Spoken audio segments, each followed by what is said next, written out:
Tignan nyo na lang ho ito, mga kababayan. Itong balita na ito, nasan ba yun? Ito, biruin mo. Oh, sabi dito, Philippine to scrutinize donation by suspected Chinese spy. No? Tarlac, mga bossing. Merong mga donasyon na nanggagaling po, sabi dito, galing daw po do sa mga Chinese spy, mga kababayan. Biruin nyo ho yan, ano? Nakaka-receive ng, magkano yun? Nandito, nakasulat yan eh. Nakasulat dito yan eh. Nasaan ba yan? Oh. The Philippine government will look into cash and other donation made by Chinese Communist Party. Oh, biruin nyo yan, no? No? Affiliated group led by 4 Chinese national accused of espionage to determine if they were done in good faith. And an official said Monday, March 3. Reuters reported last week that 4 Chinese national arrested by Philippine law enforcement in January on suspicious espionage led by civic group overseas by the Chinese Communist Party foreign influence. So talagang gumagamit sila ng pera nila, no? Para gamitin po ang ating mga kababayan, lalo na po siguro yung mga nakaupo. Ano? Oh, the group donated 500,000 pesos, which is equivalent po sa US dollars 8,600, labeled as poverty alleviation bursary.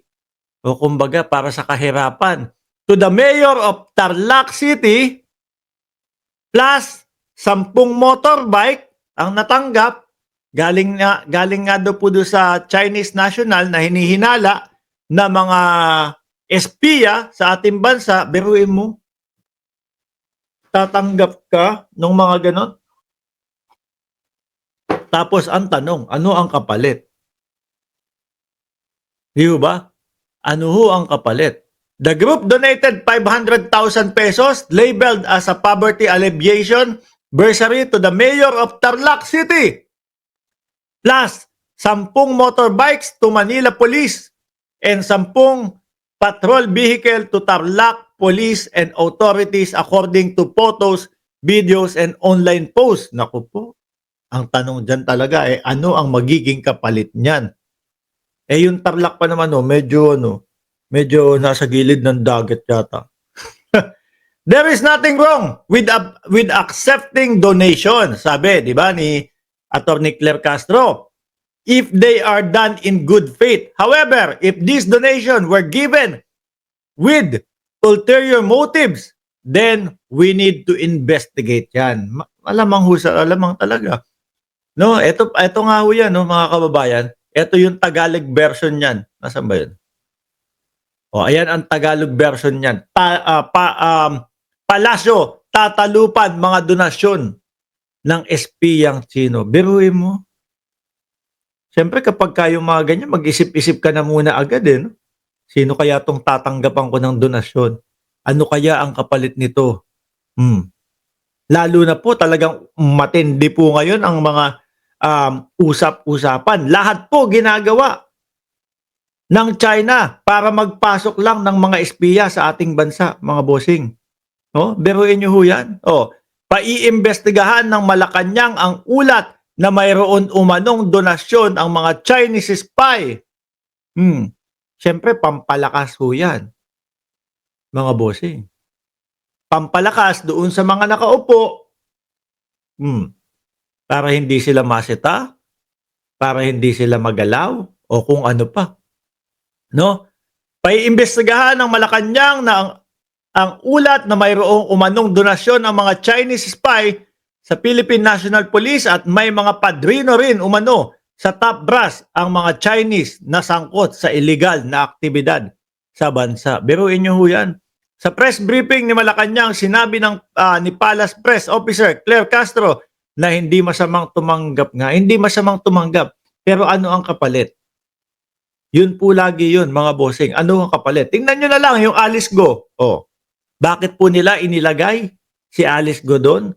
Kasi kumbaga, mayor. Sino ba naman ang kakanti sa mayor. So ngayon, ang ginagawa nitong mga to, mga kababayan, sa aking unawa, eh, parang suhol po. No?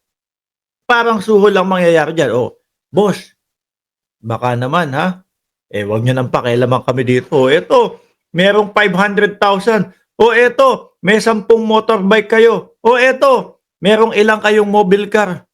Basta wag nyo na kaming galawin. Di ho ba, mga kababayan? Nung isang araw lang ho, ano yung mga nakita?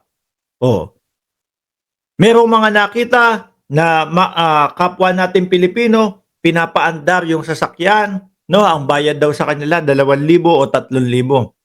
Pero nasa likod ng sasakyan, pang-espiya na din pala sa Pilipinas. Kaya po tayo, mga kababayan, mag-ingat po tayo.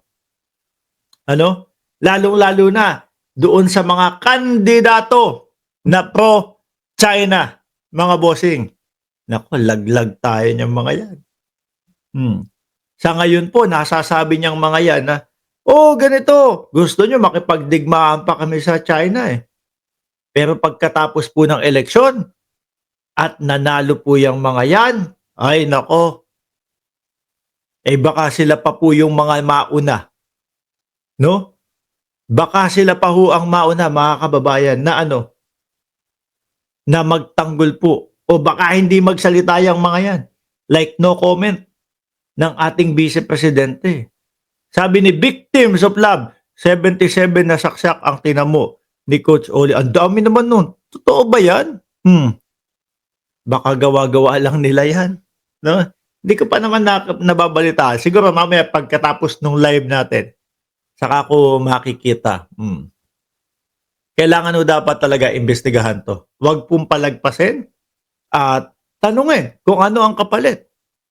Mga bossing, dun sa mayor na tumanggap nung napakaraming masasabi ba natin regalo, donasyon? O donasyon. Ganun na din ho yan. Anyway, mga boss, eto talagang ire-regulate na po. No? Yung mga vloggers. Gagawa na po o magbubuo na po sila nung mga magtitingin, susubaybay sa mga vlogger. Para ho sa akin, mga kababayan, okay lang ho. No?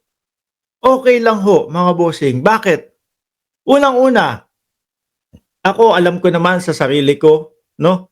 Sa team namin, kami po kumukuha ng mga balita, kumbaga hindi kami yung nangunguna na magbalita. Kumukuha kami sa mga nagbabalita ho.